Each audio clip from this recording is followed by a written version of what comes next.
Bismillahirrahmanirrahim. Assalamualaikum warahmatullahi wabarakatuh. Alhamdulillah wa syukru ala ni'amillah amanna billah asyhadu an la ilaha illallah wahdahu la syarika lahu wa asyhadu anna Muhammadan abduhu wa rasuluh. Allahumma shalli ala sayyidina Muhammad wa ala ali sayyidina Muhammad kama shallaita ala sayyidina Ibrahim wa ala ali sayyidina Ibrahim fil alamin innaka Hamidum Majid. Hadirin wal hadirat, bapak-bapak, ibu-ibu yang dirahmati oleh Allah, jamaah salat Isya yang alhamdulillah bisa berkenan kita dipertemukan oleh Allah dalam keadaan sehat walafiat. Mudah-mudahan Allah senantiasa memberikan pertolongan, kekuatan kepada kita semua di dalam menghadapi seluruh perintah-perintah Allah Subhanahu wa taala. Dan harapan kita semua untuk ibadah kita senantiasa diterima ada dalam ridha-Nya Allah Subhanahu wa taala. Amin ya Allah ya rabbal alamin.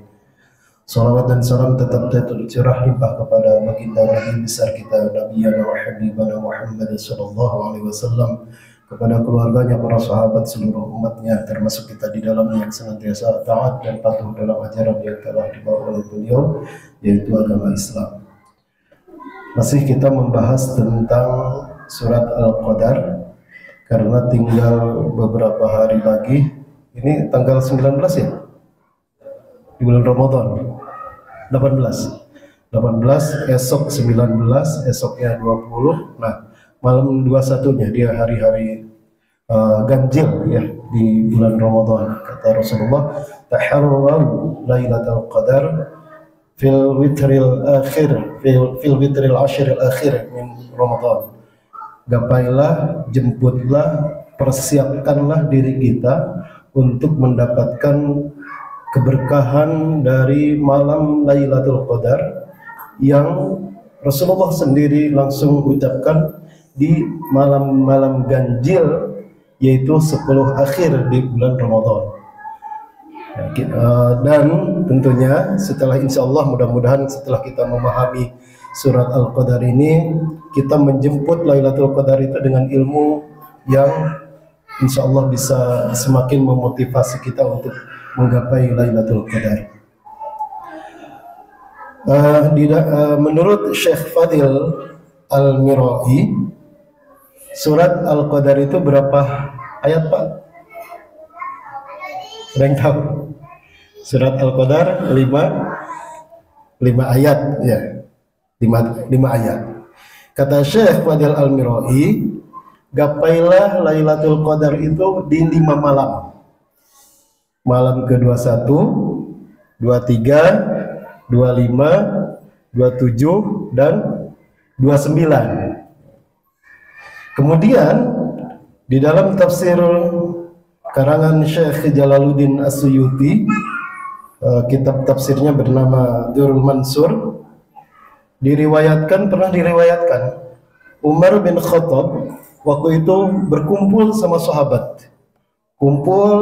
Mereka semua membicarakan tentang Lailatul Qadar. Umar bertanya kepada seluruh sahabat yang hadir di situ tentang bagaimana pendapat para sahabat tentang Lailatul Qadar.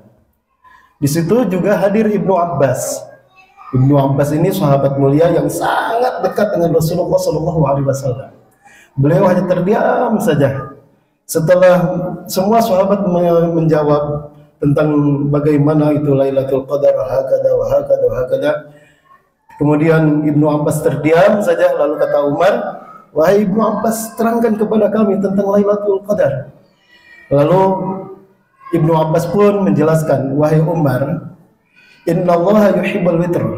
Wahai Umar, Allah itu sangat mencintai sesuatu yang ganjil. Allah itu ganjil dan mencintai sesuatu yang ganjil. Kata Ibnu Abbas, kita ini semua diciptakan pada hari yang ke-7. Allah menciptakan bumi 7 lapis. Allah menciptakan langit ini 7 lapis. Semuanya bersifat ganjil. Dan perlu ketahui wahai Umar, kata Ibnu Abbas, bahwa Lailatul Qadar itu jatuh pada hari ke-27. Kata Ibnu Abbas. Dengan alasan Ibnu Abbas waktu itu mengutarakan. Pertama, kalau dilihat surat Al-Qadar, kalimat Al-Qadar berapa kali, Pak? Inna anzalnahu fi Lailatul Qadar. Wa ma adraka ma Lailatul Qadar. Lailatul Qadar. Nah, membacanya, Pak, itu rohnya harus muncul. Inna anzalnahu fi Lailatul Qadar. Rohnya harus kebaca. Kalau nggak kebaca, nanti jadi kalimatnya jadi kod. Kod itu artinya sesungguhnya. Kan sudah jauh beda ya artinya. Tiga kalimat ini, kemudian kata-kata atau huruf yang ada di dalam Al-Qadar itu jumlahnya 9. Al-Qadar ya. Lailatul Qadar, lam, ya, lam, ta, alif, lam, qaf, dal, ro. 9 huruf ini dikalikan dengan tadi 3 kata qadar itu 27. Itu kata Ibnu Abbas. Kemudian Ibnu Abbas juga mengatakan bahwa kalau dirinci kata-kata yang di dalam surat Al-Qadar dari pertama sampai akhir itu 30 kata. Jadi inna 1 kata, anzalnahu 2, inna anzalnahu fi sampai 30 itu. Nah, nanti di kalimat salamun hiya hatta matla'il fajr. Nah, hiya itu domir untuk ke Al-Qadar. Salamun itu kalimat kata yang ke-26, hiya ke-27, salamun hiya hatta ke-28, matla' ke-29, al-fajr 30. Jadi sangat indah kalau mendengar penjelasan dari Ibnu Abbas ini. Tapi memang peristiwa Lailatul Qadar ini yang disampaikan oleh Ibnu Abbas tidak bisa dijadikan rujukan hukum karena bukan hadis. Ini hanya memotivasi saja. Jadi bukan berarti Lailatul Qadar itu jatuh pas tanggal 27, bukan. Ini hanya semacam motivasi untuk kita semua.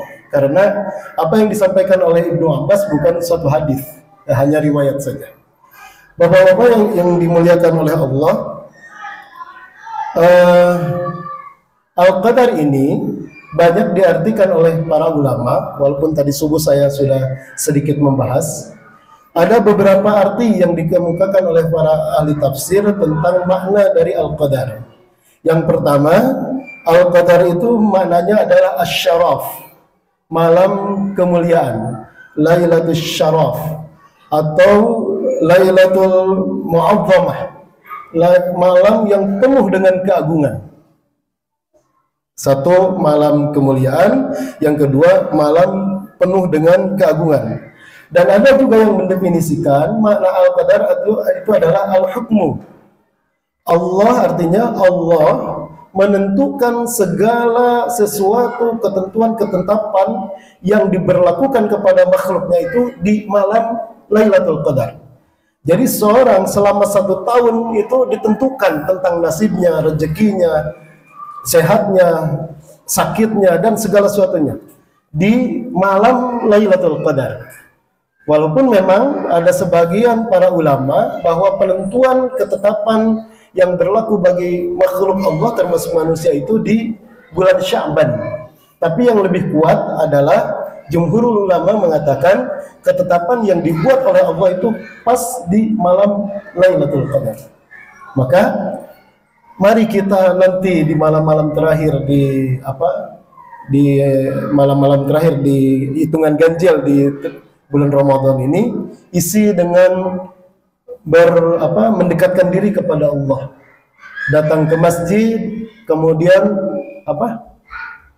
berada di masjid namanya i'tikaf, ya pakai ain ya, bukan itikaf. Kalau itikaf mah itikaf piala itik. I'tikaf di masjid semalam tuh. Ayo kita bareng-bareng. Pak Haji sudah memprogramkan sing saha jalma anu daek datang ke Masjid Al Madani rek iktikaf engke bakal dibere pakakak. Insya Allah kita bareng-bareng Pak ngaji di sini, sholat bareng gitu ya. Nggak apa-apa sambil tiduran juga nggak apa-apa, daripada tidur di rumahnya masing-masing. Mending berada di masjid. Yang selanjutnya mana al-qadar adalah ad-dayyiq. Dayyiq itu apa ya? Sempit. Ya. Kenapa sempit? Karena pada malam itu seluruh malaikat turun ke dunia, turun ke bumi. Seluruh malaikat yang jumlahnya tak terhitung itu turun. Nah, sekarang ini Pak, kata para ahli tafsir, ketika di dunia melakukan tawaf berada di Makkah, di Ka'bah, itu kalau ditarik secara garis lurus ke atas, di atasnya Ka'bah itu ada tempat yang bernama Baitul Ma'mur. Apa itu Baitul Ma'mur? Baitul Ma'mur itu wallahu alam tempat yang sangat istimewa, sangat disucikan, dan di situ malaikat melakukan tawaf. Ketika malaikat melakukan tawaf, tawafnya hanya sekali. Kalau kita mah bisa beberapa kali. Bisa pulang pergi tiap tahun atau tiap saat tawaf. Malaikat cukup satu kali, dan satu kali tawaf itu malaikat yang masuk ke Baitul Ma'mur jumlahnya 70.000 malaikat. Jadi selama hidupnya malaikat hanya satu kali tawaf di Baitul Ma'mur. Habis itu 70.000 malaikat masuk, habis tawaf keluar, masuk lagi 70.000 malaikat langsung keluar. Coba bayangkan dari sejak malaikat diciptakan sampai sekarang berapa jumlahnya? Gak terhitung. Makanya pantas Lailatul Qadar disebut dengan Lailatul Dayyiq, malam yang sangat sempit. Bahkan kata Rasulullah, kalau dilogikakan, malaikat itu seperti jarak jari jemari kita. Betapa sangat sangat berdempetan. Itu betapa mulianya Lailatul Qadar. Untuk apa malaikat turun ke dunia ini? Nah, nanti kita akan bahas. Inna anzalnahu fi Lailatul Qadar. Wa ma adraka ma Lailatul Qadar. Tahukah kamu apa itu Lailatul Qadar? Yang sangat menarik Pak, di dalam Al-Quran ini hanya satu-satunya ayat yang ketika melakukan pertanyaan Allah bertanya dan terus diiringi lagi dengan pertanyaan. Di ayat-ayat yang lain kalau Bapak lihat, contoh misalkan Allah menerangkan tentang kiamat. Wa ma adraka ma hiya. Tidak diulangi lagi. Langsung Allah menjawab narun hamiyah. Tidak, wa ma adraka ma hiya narun hamiyah. Atau misalkan Allah berfirman wa ma adraka mat-tariq. Jawabannya langsung an-najmus thaqib. Tidak at-tariq, an-najmus thaqib. Atau misalkan Allah berfirman wa ma adraka ma yaumuddin. Wa ma adraka ma yaumuddin, yauma la tamliku nafsun li nafsin syai'a. Allah tidak, wa ma adraka ma yaumuddin, yaumuddin yauma la tamliku. Ini satu-satunya ayat yang Allah firmankan ketika ada pertanyaan diiringi lagi dengan pertanyaan. Wa ma adraka apa itu? Inna anzalnahu fi lailatul qadr. Wa ma adraka ma lailatul qadr. Lailatul Qadr. Diulang lagi. Wa ma adraka ma Lailatul Qadr. Apakah kamu tahu apa itu Lailatul Qadr? Malam kemuliaan. Lailatul Qadr khairum min alfi syahr. Kata para ulama, kalau kalimat ini diulang lagi, pertanyaan ini diulang lagi oleh Allah, itu menunjukkan betapa azamahnya, betapa agungnya malam Lailatul Qadar. Apa yang dimaksud dengan adroka? Adroka adalah kalimat yang digunakan oleh orang-orang Arab. Itu kan pertanyaan, kalimat pertanyaan yang jawabannya nggak bisa dimengerti sama akal. Jadi orang Arab ketika menggunakan pertanyaan yang tidak bisa dimasuki oleh akal, akal kita tidak menerima, itu dengan menggunakan adrok. lihat Bapak Ibu kalau melihat tentang Allah menerangkan kiamat, itu pakai kalimat adroka, semuanya adroka.